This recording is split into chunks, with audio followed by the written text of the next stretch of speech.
You know, as you get to know me, one thing that you will realize is that one of my favorite things in life is to eat, right? If I'm upset at you, the best way to make me happy is not to apologize. I don't want that. You don't have to say, I'm sorry, it's okay. All you have to do is give me good food, right? I love steaks. I love sandwiches. I love brownies. I love cakes. I love anything that tastes good, and especially things that taste sweet. That's why I think it's God's gift to me that I am so bad at baking. You see, if I was a good baker, I would be a very large man. So the thing is, I've tried to learn how to bake. I've watched cooking shows, I follow recipes, but every time it comes out badly. And I've thought about it, and I realized why baking is so difficult. You see, the reason why it's so difficult is because the key to baking is timing. You have to know exactly when to take it out. You have to be able to see whatever inside the oven, the cake that's in there, and know, okay, it's not ready yet. You see, a good baker doesn't have to put a fork in it. It doesn't have to open up the cake. It doesn't have to do anything like that. A good baker has excellent timing. You see, for a perfect cake, you have to keep watching it. Because if you take it out too soon, then it's underdone, it's not ready yet. But if you take it out, if you keep it in for too long, then it's too dry, right? But if you take it out at the exact right time, it's perfect. You see, a good baker knows when it's time to keep something in or to pull something out. A good baker will take a cake out at the exact right moment. Church, can I tell you what makes God so good at what God does? God looks at the situations of your life. He looks at the things that you are going through. He looks at your prayers and everything in your life. And He is able to determine when is the exact right time to keep you in or to take you out. You see, our God is not just a good baker.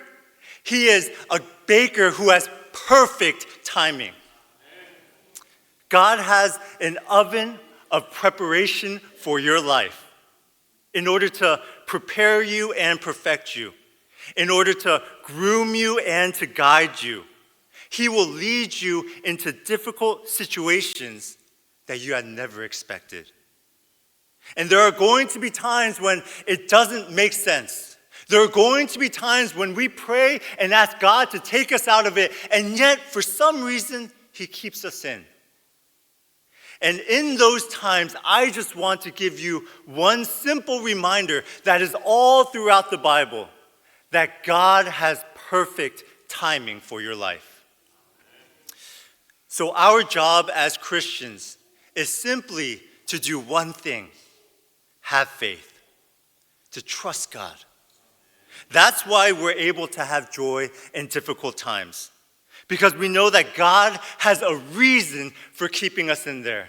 We know that God has a reason for allowing us to stay in that place or for taking us out. You see, God knows exactly the right time for us. And so for us, the question is not why does God do this? The question is, will you have faith?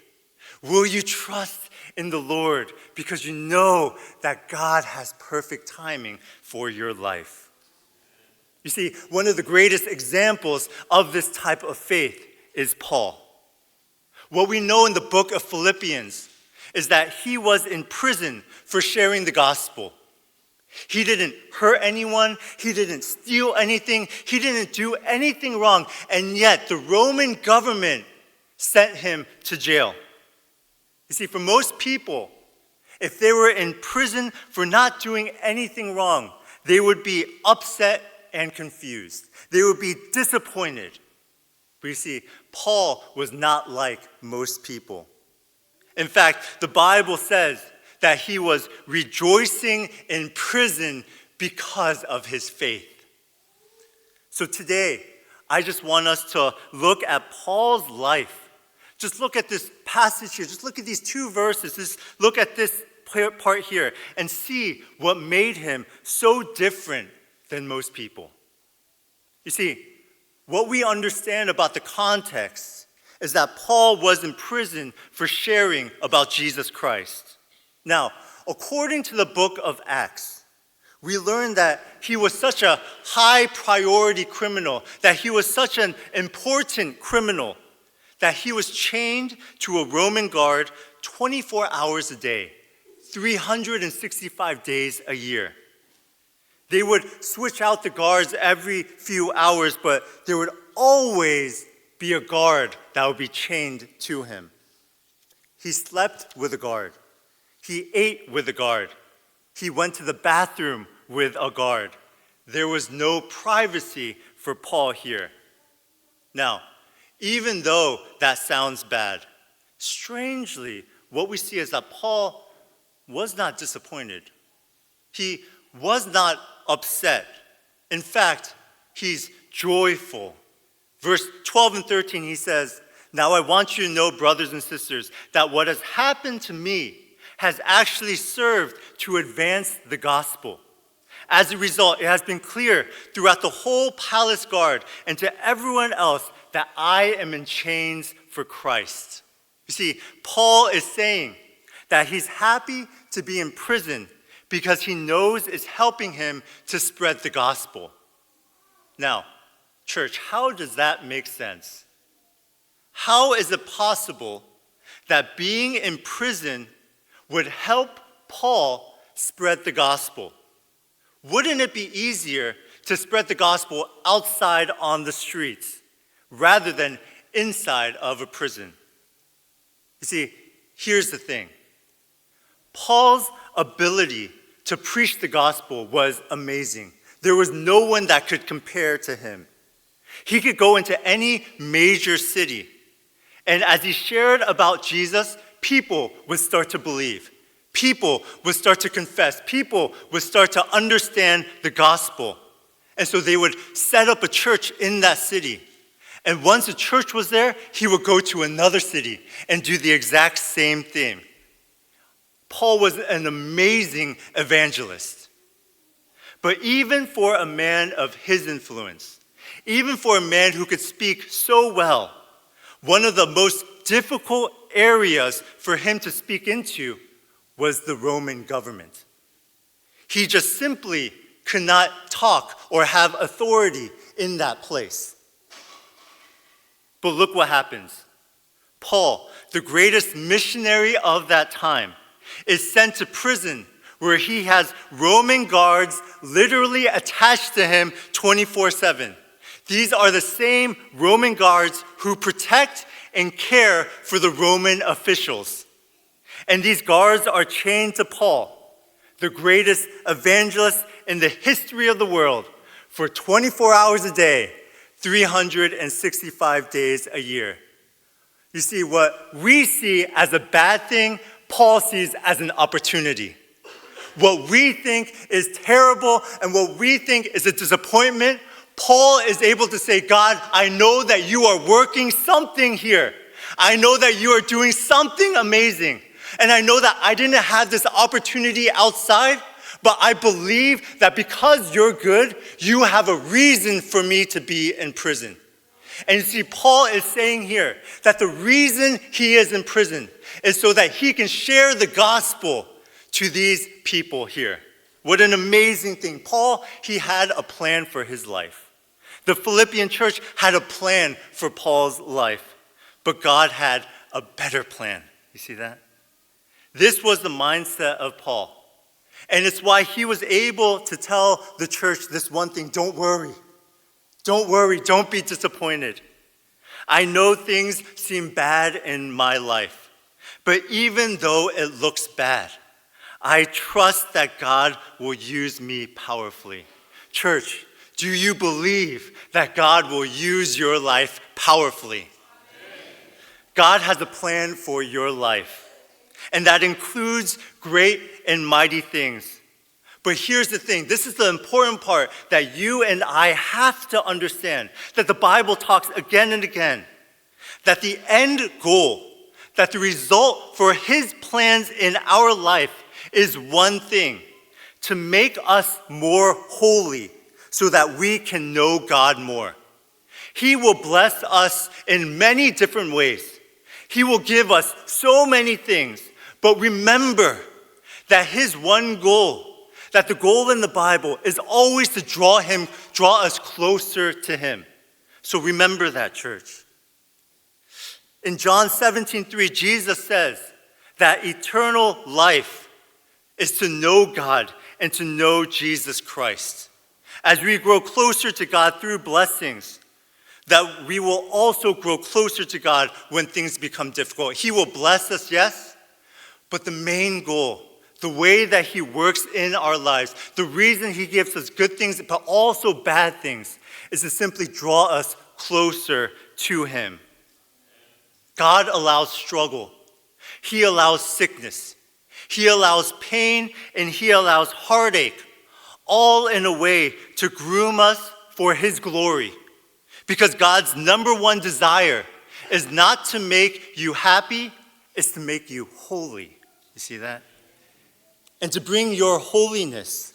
Sometimes that means keeping you in a place of discomfort so that you can grow your faith. You see, in the book of Jeremiah, the people, they are in the midst of hardship because the Babylonian Empire had taken them over. And so they were confused, they were upset, and they were praying that God would rescue them from that place, that God would take them somewhere else. But you see, God's answer was not to have them escape. Instead, God's answer for them was to stay exactly where they were. And he says that in the place that you are today, I'm not going to take you out. Instead, I'm going to use you to change the people. That I'm going to use you to prosper the city. That I'm going to use you to bless the people around you. Church, maybe that's what God is doing in your life.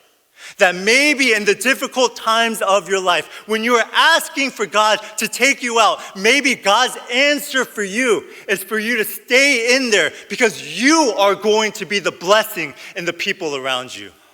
That God is going to use your life to be the salt and the light to everyone else.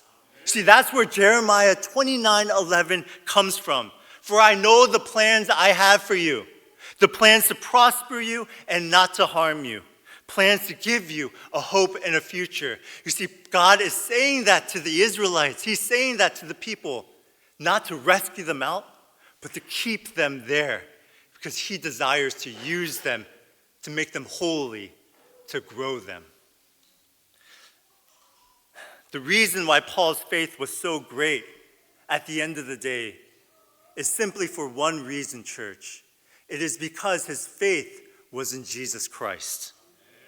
You see, I think Paul's faith can be summed up in verse 21, where he says this: "For me to live is Christ, and to die is gain." His faith was in Jesus Christ. When he was in prison, he knew that he couldn't do his work. He knew that he couldn't meet his friends. He knew that he probably would never go outside again. But the thing is, he was content. He was rejoicing because he had Jesus Christ. Look, for many of us, we think that if we just had a better job, if we just had more money, if we just had an easier family life, our life would be so much better.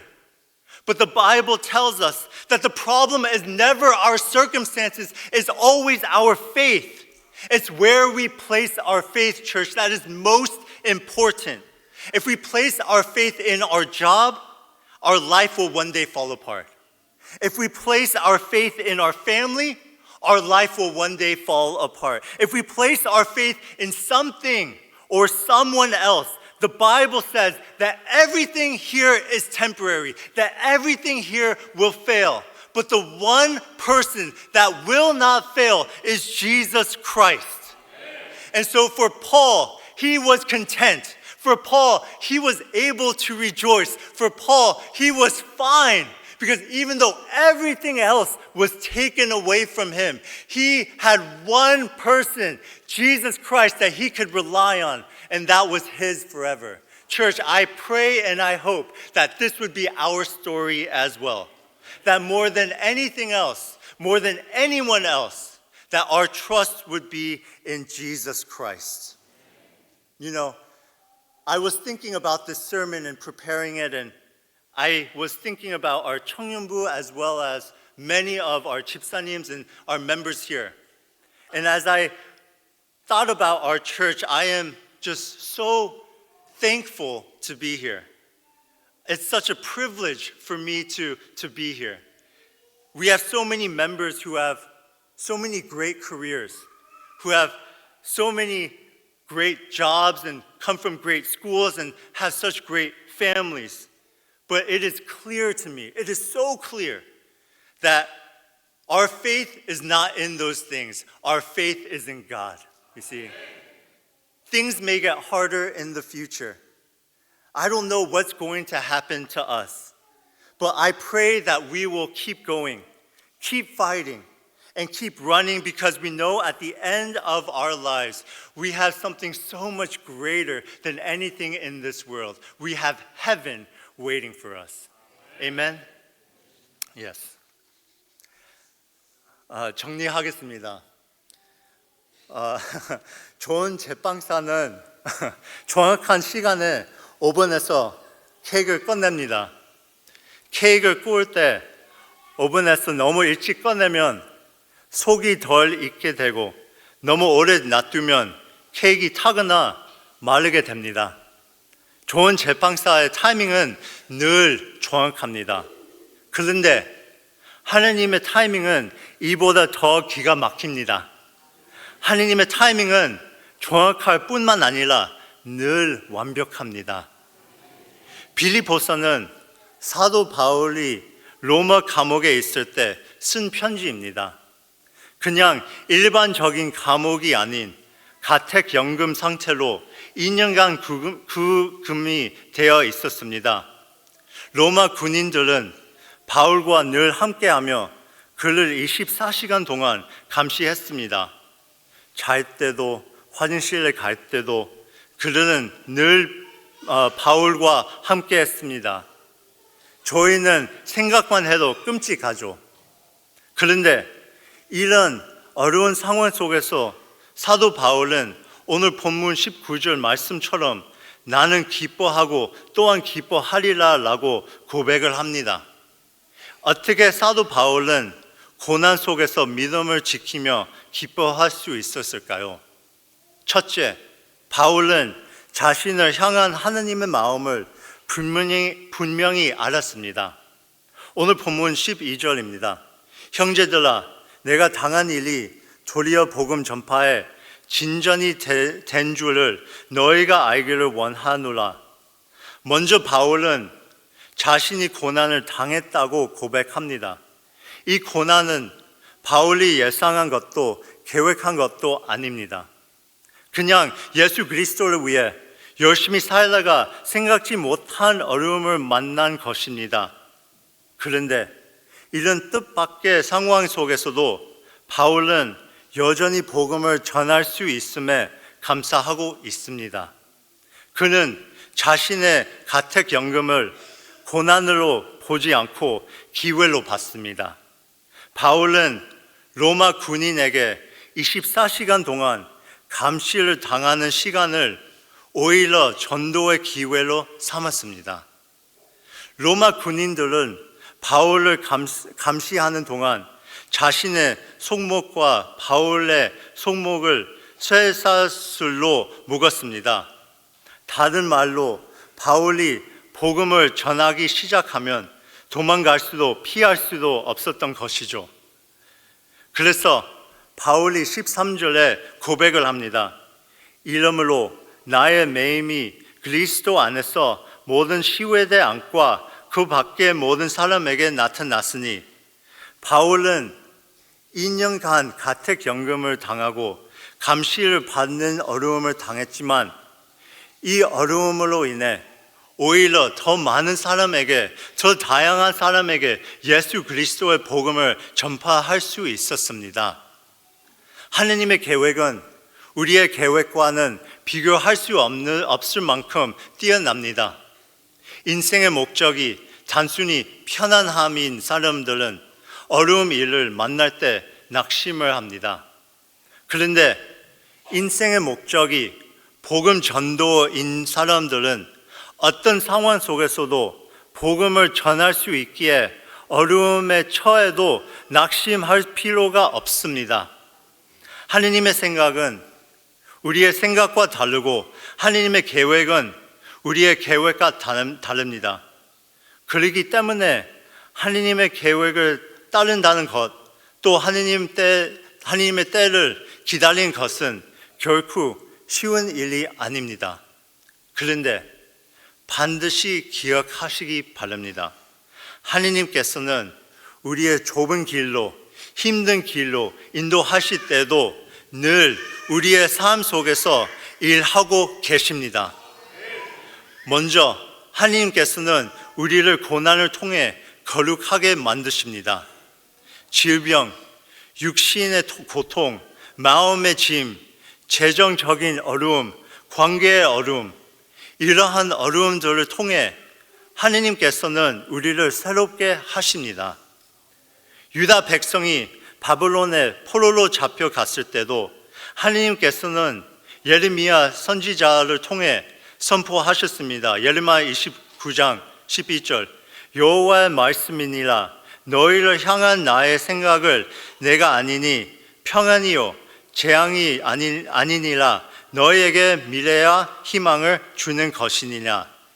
고난 중에도 하느님을 늘 자신의 영광을 위해, 또 우리의 유익을 위해 늘 선하게 일하시는 분이시기에 우리는 항상 소망을 가지고 순종하며 살 수 있습니다. 바울은 자신을 향한 하느님의 마음을 분명히 알았기에 고난 속에서도 신실하게 복음을 전파할 수 있었습니다. 둘째, 바울이 그리스도를 온전히 믿었기에 고난 속에서도 복음을 전파할 수 있었습니다. 오늘 본문 21절입니다. 이는 내게 사는 것이 그리스도니 죽는 것도 유익함이라. 로마 감옥은 바울의 자유와 가족과 친구들을 가져갔습니다. 그런데 로마 감옥이 제한할 수도 가져갈 수도 없던 한 가지가 있는데 그것은 바로 예수 그리스도였습니다. 바울에게는 예수 그리스도가 전부였기에 그가 삶의 다른 것을 다 잃어도 흔들리지 않았습니다. 바울에게는 예수님이 기쁨의 이유였기에 고난 속에서도 그의 기쁨은 사라지지 않았습니다. 우리가 삶의 다른 것들에 우리의 소망을 두고 살면 어려움이 찾아올 때 반드시 실망하게 됩니다. 그런데 그리스도께서 우리의 유일한 소망이 되시면 우리는 어떤 상황 속에서도 기뻐할 수 있습니다.